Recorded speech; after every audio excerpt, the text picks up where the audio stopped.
Atomic mass, थोड़ा revision चलेगा। तो बच्चों एटॉमिक मास क्या है? एटॉमिक मास का सीधा सीधा मतलब है mass of atom of element. दूसरी बात, इसकी यूनिट क्या है? तो यूनिट ऑफ एटॉमिक मास, अगर इसकी बात करोगे तो एक यूनिट होती है यू पर एटम। चाहो तो आप इसे लिखो AMU पर एटम, और चाहो आप इसे इस तरह लिखो ग्राम पर मोल। बच्चों ये जो आपके पास है AMU पर एटम, AMU पर एटम, ये एक एटम के लिए है, और ग्राम पर मोल ये 1 मोल ऑफ एटम्स के लिए है। थर्ड बात हम लेते हैं, हम कुछ एग्जाम्पल्स लेते हैं बच्चों। देखिए क्या होता है इसमें। अगर कंसीडर करो हम सोडियम लेते हैं, सोडियम, तो सोडियम में क्या है 11 प्रोटॉन्स हैं इसके न्यूक्लियस में, 12 न्यूट्रॉन्स हैं और 11 प्रोटॉन्स हैं। यहां पर बच्चों इलेक्ट्रॉन्स हैं, ये आपके पास इलेक्ट्रॉन्स हैं। इस तरीके से इलेक्ट्रॉन्स बैठे हुए हैं, ये इलेक्ट्रॉन्स हैं। एक इलेक्ट्रॉन हम और लेते हैं, ये आपके पास इलेक्ट्रॉन है। क्या ये इलेक्ट्रॉन रिस्पॉन्सिबल है? नहीं, ये इलेक्ट्रॉन मास के लिए रिस्पॉन्सिबल नहीं है। ये इलेक्ट्रॉन्स रिस्पॉन्सिबल है। कोई भी इलेक्ट्रॉन मास के लिए रिस्पॉन्सिबल नहीं है। कोई भी इलेक्ट्रॉन हो, इलेक्ट्रॉन कोई भी हो, वो मास के लिए रिस्पॉन्सिबल नहीं है। मास के लिए रिस्पॉन्सिबल कौन है? प्रोटॉन्स हैं, न्यूट्रॉन्स हैं। तो सीधी बात है, इलेक्ट्रॉन्स रिस्पॉन्सिबल नहीं है। प्रोटॉन्स और ये जो पार्ट है, ये न्यूक्लियस वाला पार्ट, ये मास के लिए रिस्पॉन्सिबिलिटी लेता है, मास के लिए रिस्पॉन्सिबल है। तो हम कहते हैं mass of sodium atom. Sodium atom के मास की बात करते हैं, जिसको हम आमतौर पर एटॉमिक मास ऑफ सोडियम कह देते हैं, जिसको हम आमतौर पर एटॉमिक मास ऑफ सोडियम कह देते हैं। अगर हम इसकी बात करें तो ये आता है 23, भैया ना, ये 23, और एक प्रोटॉन का मास, एक न्यूट्रॉन का मास, वो होता है 1.66 इंटू 10⁻⁻⁴ ग्राम। मेरे प्यारे बच्चों, इस वैल्यू को ही हम AMU कहते हैं। तो मेरे बच्चों ये आ जाएगा 23 AMU। बच्चों एक बात बताओ, क्या आप इस वैल्यू को मेजर कर सकते हैं? 1.66 इंटू 10⁻⁻24, क्या ये वैल्यू आप मेजर कर सकते हैं? -24 है बच्चों। क्या ये वैल्यू फील हो सकती है, या फिर क्या ये वैल्यू मेजर हो सकती है? इसका मेजरमेंट पॉसिबल है? क्या ये वैल्यू मेजर हो सकती है? क्या ये वैल्यू, जो ये वैल्यू है, क्या ये वैल्यू फील हो सकती है? जरा सोचो, कि ये वैल्यू मेजर हो सकती है या फील हो सकती है? आंसर आएगा ना तो ये मेजर हो सकती है ना किसी भी सूरत में। आप और हम और आप, हम अपनी बात करते हैं कि क्या हम इसे मेजर कर सकते हैं? आंसर है इसको 10 टू द पावर -24 को हम मेजर नहीं कर सकते। क्या हम इसे फील कर सकते हैं? आंसर है हम इसे फील नहीं कर सकते हैं। क्या हम इसे इंडस्ट्री में यूज कर सकते हैं? आंसर है हम इसका यूज इंडस्ट्री में नहीं कर सकते हैं।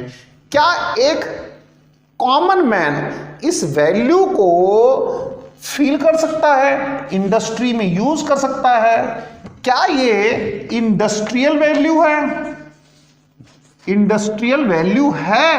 क्या ये इंडस्ट्रियल मास है? तो आंसर है नहीं भाई, ये इंडस्ट्रियल मास नहीं है। इसे कॉमन मैन फील नहीं कर सकता है, कॉमन मैन इसे मेजर नहीं कर सकता है, तो हमें इसे इंडस्ट्रियल बनाना पड़ेगा। कॉमन मैन जिसे फील कर सकता हो, कॉमन मैन जिसे महसूस कर सकता हो और मेजर कर सकता हो, जिससे कि हम कुछ प्रोडक्ट्स निकाल सके। तो ठीक है बच्चों, हमने कहा since mass of one sodium atom, एक सोडियम एटम के लिए हमने कहा कि जो उसका मास है वो 23 AMU है, या फिर 23 into 1.66 into 10 to the power -24 gram है। वन सोडियम एटम के लिए था, तो हम कह सकते हैं mass of 6.02 into 10 to the power 23 sodium atoms, sodium atoms की ही बात करते हैं। तो मेरे बच्चों ये हो जाएगा 23 into 1.66 into 10 to the power -24 और इंटू आएगा 6.02 into 10 to the power 23, unit आएगी ग्राम। किसका लिया हमने? इतने सोडियम एटम्स लिए, इसे ही हम 1 मोल ऑफ सोडियम एटम्स कहेंगे, 1 मोल ऑफ सोडियम एटम्स कहेंगे। और आप देखो इसका मल्टीप्लाई होकर के अप्रॉक्सीमेटली इक्वल टू इतने ग्राम आता है। तो मेरे बच्चों इसकी मल्टीप्लाई होकर के अप्रॉक्सीमेटली 23 ग्राम आता है। क्या आप 23 ग्राम को मेजर कर सकते हैं? हाँ, 23 ग्राम को मेजर कर पाना हमारे बस की बात है, श्योर है। क्या इसे मेजर कर सकते हैं? Yes, we can measure it.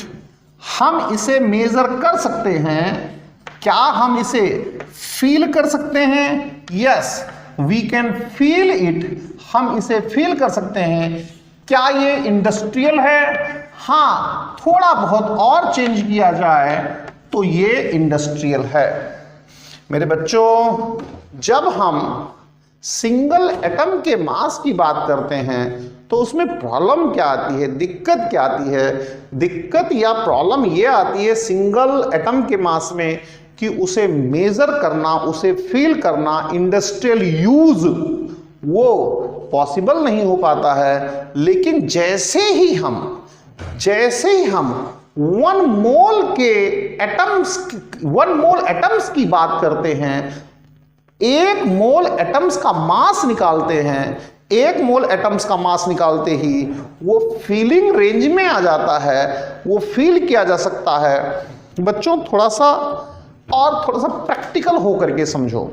Practical, ठीक है, कल को कोरोना खत्म भी होगा, आप लोग 11th के बच्चे हो। कंसीडर करो मैं किसी बच्चे के घर जाता हूं और उस स्टूडेंट से कहता हूं कि आपको 1.66 into 10 to the power -24 gram sugar लाना है। मैं तो चीनी खाऊंगा, मैं कहता हूं कि मैं आपके घर पर चीनी खाने आया हूं और मुझे शर्त यह है कि मुझे 1.66 इंटू 10⁻⁻24 ग्राम चीनी ही चाहिए, ना इससे ज्यादा ना इससे कम। तो क्या होगा? अनडाउटली आप लोग बहुत अमीर हो, लेकिन ये कर नहीं पाओगे। 10⁻⁻24 को मेजर कर पाना पॉसिबल नहीं है। हाँ, ये जरूर बात है कि मैं आपके घर जाऊं और आपसे कहूं कि मैं आपके घर पर चीनी खाने आया हूं, शर्त यह है कि मुझे 1 ग्राम चीनी खाने को चाहिए। ठीक है, आप में से बहुत सारे बच्चे इसे मेजर कर दोगे। तो मेरे बच्चों, मुद्दा यह है कि किस चीज को हम मेजर कर सकते हैं, किस चीज को मेजर नहीं कर सकते हैं। तब जब हम एटॉमिक मास को, ये थोड़ा सा कंट्रोवर्शियल है, इसमें दिक्कत होती है बच्चे को, इसीलिए मैं थोड़ा सा ज्यादा ही इंपॉर्टेंस दे रहा हूं, स्पेशल एम्फासिस दे रहा हूं। जब हम एमयू लिखते हैं तो पर एटम होता है। उसकी दिक्कत क्या है? साइंटिफिकली साइंटिस्ट वगैरह करते होंगे, लेकिन इंडस्ट्रियलाइजेशन एमयू का पॉसिबल नहीं है। फिर क्या करते हैं हम? ग्राम पर मोल लिखते हैं। ग्राम पर मोल में 1 मोल का मास आता है, ग्राम में आता है, और वो मेजरेबल होता है, फील किया जा सकता है। इसीलिए बच्चों ध्यान देते रहो। सोडियम के लिए हम कहते हैं, सोडियम के लिए पिछली क्लासेस में मैंने और कुछ कराया था आपको। सोडियम के लिए कहते हैं कि एटॉमिक मास ऑफ सोडियम, इसे हम 23 एमयू तो लिखते ही हैं, लेकिन ये पर एटम है, 1 एटम के लिए है। और हम एटॉमिक मास ऑफ सोडियम लिखते हैं, और जब इसे हम 23 ग्राम पर मोल लिखते हैं बच्चों, पर मोल, तो ये 1 मोल का मास हो जाता है और 23 ग्राम हो जाता है। ये फीलिंग रेंज में आ जाता है। बच्चों, ये दोनों तरह से लिखा हुआ आपको बुक्स में मिलता है। एनसीईआरटी में क्वेश्चंस हैं, मैं आपको क्वेश्चंस भी करा दूंगा, एनसीईआरटी रखी हुई उठा करके कराऊंगा, कोई दिक्कत नहीं, कोई इशू नहीं है। तो बच्चों अब आगे चलो, एक नई कॉन्सेप्ट आ जाती है यहां पर छोटी सी। वो नई कॉन्सेप्ट क्या आती है? ध्यान दीजिए, एटॉमिक मास तो है ही, इसमें कोई दो राय नहीं है। चलिए मैं आपको एनसीईआरटी का क्वेश्चन कराता हूं, उसके बिना आप अधूरापन महसूस करोगे। बिना एनसीईआरटी क्वेश्चंस के आप लोग उतना कंफर्टेबल नहीं आओगे जितना कि होना चाहिए। तो हमें एनसीईआरटी का एक क्वेश्चन जरूर करना चाहिए, मस्ट है ये। आप एनसीईआरटी खोल लो सभी कोई, मैं एनसीईआरटी खोल के करता हूं जिससे आपको दिक्कत ना हो। एनसीईआरटी खोल लीजिए। एनसीईआरटी के पेज नंबर 25 पर ये क्वेश्चन नंबर है 1.33। ये क्वेश्चन नंबर है बच्चों। इसमें क्या कहता है? Calculate the number of atoms in each of the following. ये इस तरह की बातें करता है। एनसीईआरटी का है इसीलिए इंपॉर्टेंट है। सबसे पहले इसमें है बच्चों 52 moles of argon. 52 moles of argon, सबसे पहले ये है कि हाँ 52 मोल्स ऑफ आर्गन है। अब दूसरे नंबर पर क्या है? दूसरे नंबर पर है बच्चों, सेकेंड पोजीशन पर है यहां पर 52 यू ऑफ हीलियम। ध्यान देना, इंपॉर्टेंट है 52 यू ऑफ हीलियम। और थर्ड पोजीशन पर क्या है बच्चों, 52 gram of helium. Third position पर है 52 ग्राम ऑफ हीलियम। बच्चों देखो, अगर ये एनसीईआरटी का क्वेश्चन ना हो तो हमारी जो कॉन्सेप्ट हमने जो पढ़ी है उसमें कहीं ना कहीं कोई ना कोई अधूरापन रहेगा। देखो ये 52 मोल है, 52 मोल ऑफ आर्गन है, इसमें कोई दिक्कत नहीं है भाई, कहीं कोई परेशानी नहीं है। नंबर ऑफ एटम्स कैलकुलेट करने हैं तो हम इसमें कह सकते हैं 1 mole is equal to 6.02 into 10⁻23 atoms हैं। ठीक है भाई, तो आगे की बात हम करें तो हमारे पास 52 मोल जो आएगा उसमें कितना हो जाएगा, 52 इंटू 6.02 इंटू 10⁻23 एटम्स। ये बच्चों आंसर आ जाएगा। और सबसे बड़ी बात यह है कि इसमें एटॉमिक मास का कहीं कोई दूर दूर तक यूज नहीं है, ये आपका आंसर आ गया जिसमें एटॉमिक मास का कोई यूज नहीं है। बच्चों यहां पर एटॉमिक मास का यूज है क्योंकि यहां तो डायरेक्ट मोल गिवन है तो यूज ही नहीं है। नंबर ऑफ एटम्स कैलकुलेट करना है, 1 मोल का मतलब है इतने एटम्स, तो 52 का मतलब हो जाएगा मल्टीप्लाइड बाय दिस। इजी है, कोई इशू नहीं है। यहां पर देखो 52 यू गिवन है और यहां पर बच्चों 52 ग्राम गिवन है। आप इसे इस तरह से करके चलिए, एटॉमिक मास मैं सब कुछ लिखता हूं ऑफ हीलियम, ये होता है 4u। और बच्चों जब भी u में होगा तो इसकी मीनिंग होगी पर एटम, जब भी ये u में होगा तो पर एटम। तो आप कह सकते हैं since 4u is equal to 1 atom, और अगर बच्चों 4u is equal to 1 atom है तो 52 u इज इक्वल टू कितने एटम्स हो जाएगा, आप देखो 52 बाई 4 एटम्स आ जाएंगे। और मेरे बच्चों ये 13 एटम्स आ जाएंगे, ये आंसर आ जाएगा। यानी कि हीलियम के 13 एटम्स हैं 52u जब हम लेते हैं तब। गजब का क्वेश्चन है, गजब का क्वेश्चन है, ये एनसीईआरटी का क्वेश्चन है लेकिन वास्तव में बहुत अच्छा क्वेश्चन है। क्यों? क्योंकि इसमें एटॉमिक मास के जिस यूनिट का इस्तेमाल हो रहा है वो है you. You is the unit of atomic mass. यहां पर बच्चों क्या है, अगर हम थर्ड क्वेश्चन को देखें,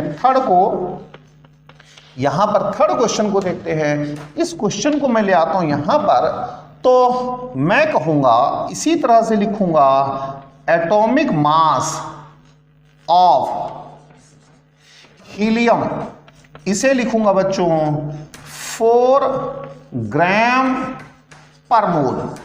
एक जगह पर मैंने यूनिट यू इस्तेमाल करी है और दूसरी जगह पर यूनिट मैंने ग्राम पर मोल इस्तेमाल करी है। देख लीजिए, एक जगह पर U पर एटम इस्तेमाल करी है। क्यों? क्योंकि इसमें U में गिवन था। एक जगह पर मैं इस्तेमाल कर रहा हूं ग्राम पर मोल। तो आप कह सकते हैं बच्चों since 4 gram is equal to 1 mole, 1 mole का मतलब है 6.02 इंटू 10⁻23 एटम्स। अगर 4 ग्राम में इतने एटम्स हैं तो 52 ग्राम में निकाल लो भाई। 52 ग्राम में कितने एटम्स हो जाएंगे, ये हो जाएगा 52 divided by 4 into 6.02 into 10⁻23 atoms आ जाएंगे। ये आंसर आ जाएगा। देखो बच्चों, एक लिटिल चेंज किया है हमने, एक छोटा चेंज किया है। ये मैं दोबारा करूंगा क्योंकि ये दोबारा करूंगा शायद रिकॉर्डिंग में आ नहीं रहा है, तो इसीलिए मुझे दोबारा करना पड़ेगा। देखो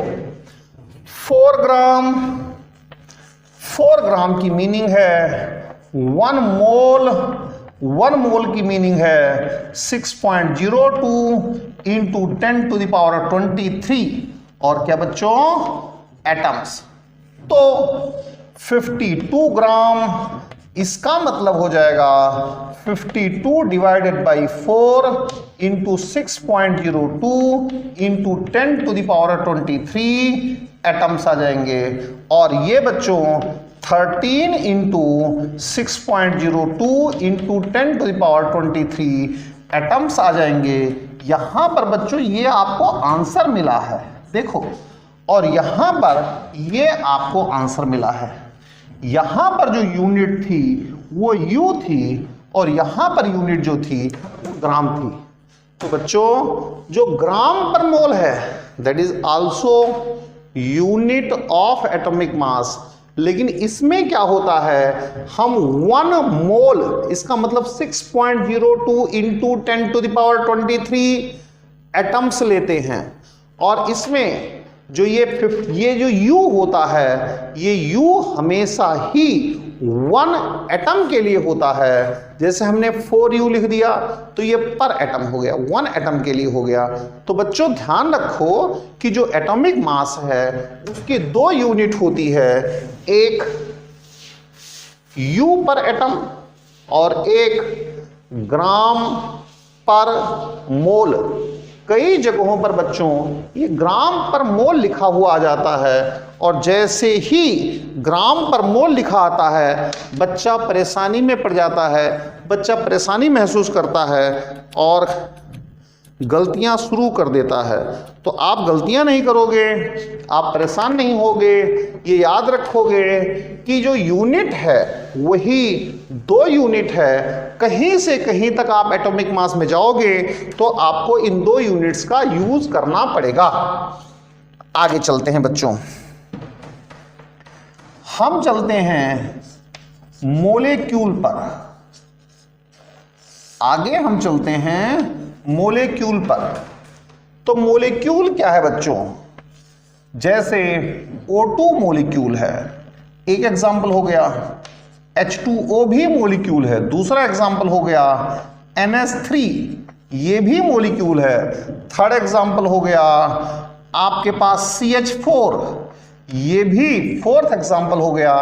इन सब में एक बात पता चली है कि ये सब कॉम्बिनेशन ऑफ एटम्स से मिलकर के बने हैं। ये सारे कॉम्बिनेशन ऑफ एटम्स से मिलकर के बने हैं। इस पर चार्ज क्या है बच्चों, नेट चार्ज 0 है, इस पर भी नेट चार्ज 0 है। तो जो मॉलिक्यूल्स होते हैं वो इलेक्ट्रिकली न्यूट्रल होते हैं। ये छोटी छोटी बातें हैं, इलेक्ट्रिकली न्यूट्रल होते हैं। इसका मतलब होता है कि नेट चार्ज जो बच्चों है इन पर वो 0 होता है, कोई चार्ज नहीं होगा। इस पर नेट चार्ज 0 है, इस पर नेट चार्ज 0 है, टोटल चार्ज जो है बच्चों वो 0 है। और इसके साथ आप थर्ड पॉइंट देखेंगे, इसका थर्ड पॉइंट, वो थर्ड पॉइंट क्या रहना है, थर्ड पॉइंट जो मोलेक्यूलर मास है, मोलेक्यूलर मास ये बच्चों होता है sum of atomic masses, atomic masses. जैसे आप H2O को ले लो, ठीक है, हमने H2O को ले लिया तो कुछ नहीं करना है, 2 × 1 प्लस ऑक्सीजन के लिए आपको 16 पता है तो भैया 18 हो गया। ये 18 ये आ गया molecular mass, molecular mass of H2O। H2O का मोलिकुलर मास 18 आ गया, कहीं कोई दिक्कत नहीं है, परेशानी नहीं है। हम बच्चों NH3 को लेते हैं तो कोई परेशान होने की जरूरत नहीं। NH3 को लेते टाइम पर आपको N के लिए 14 लेना है प्लस 3 × 1 लेना है तो 17 आएगा, 17 आएगा। तो कोई दिक्कत नहीं है भाई, आप इसमें कहो कि मोलेक्यूलर मास ऑफ NH3, ये बच्चों 17 आता है। अब आप ये कहो कि यूनिट क्या है, तो भाई जो एटॉमिक मास की यूनिट थी सेम उसी तरीके से इसकी यूनिट चलेगी। आप कहें कि यूनिट ऑफ मोलेक्यूलर मास क्या है, यानी कि मोलिक्यूल के मास की यूनिट क्या है, तो उसमें कहीं कोई परेशानी की जरूरत नहीं है। एक तो है U और पर मोलिक्यूल आएगा, एक मोलिक्यूल के लिए आएगा, और दूसरी यूनिट है बच्चों जहां कोई परेशानी में ना जाओ, दूसरी यूनिट है ग्राम पर मोल।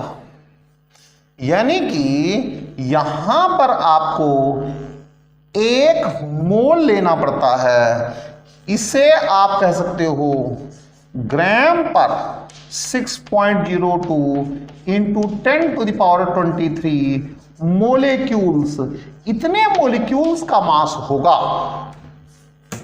जैसे बच्चों जब आप कहते हो molecular mass of water 18U कहते हो, तो ये पर मोलिक्यूल है, ये बच्चों पर मोलिक्यूल है। लेकिन जैसे ही आप इसे 18 ग्राम कह देते हो, फौरन ये पर मोल हो जाता है। इसका मतलब है 18 ग्राम पर 6.02 इंटू 10⁻23 H2O मोलिक्यूल्स आ जाता है। इसमें मेरे बच्चों आपको इतने मोलिक्यूल्स लेने पड़ेंगे। इसमें तो एक मोलिक्यूल हो गया ना, एक मोलिक्यूल हो गया, सिंगल मोलिक्यूल हो गया, कोई मामला ही नहीं बनता। तो यहां पर एक मोलिक्यूल का मास 18U है, यहां पर 6.02 इंटू 10⁻23 मोलिक्यूल्स का मास 18 ग्राम है। अगर बच्चों आप यहीं पर अमोनिया लेते हो, मान लो कि आप यहीं पर अमोनिया लेते हो, अमोनिया, ठीक है भाई, तो अमोनिया के लिए हम 17U लिखते हैं अमोनिया के लिए। तो ये है पर NH3 मोलिक्यूल, और यहीं पर हम 17 ग्राम लिखते हैं, तो इसका मतलब है 6.02 इंटू 10⁻23 NH3 मोलिक्यूल्स। जब इतने सारे मोलिक्यूल्स ले लोगे तो उसका मास 17 ग्राम आएगा। जब एक ही रखोगे तो 17U आएगा। इसको आप 17 इंटू 1.66 इंटू 10⁻24 ग्राम पर NH3 मोलिक्यूल कह सकते थे। एक ही मोलिक्यूल है, एक ही। इसमें कितने मोलिक्यूल हैं? अवोगाड्रोस नंबर के बराबर मोलिक्यूल हैं। आप और चलते हैं, एक दो और एग्जांपल ले लेते हैं हम। मान लो कार्बन डाइऑक्साइड ले लिया, CO2, ठीक है भाई। हम यहां पर कहते हैं 12 प्लस 2 इंटू 16, ये आता है 44। हम कहते हैं 44U।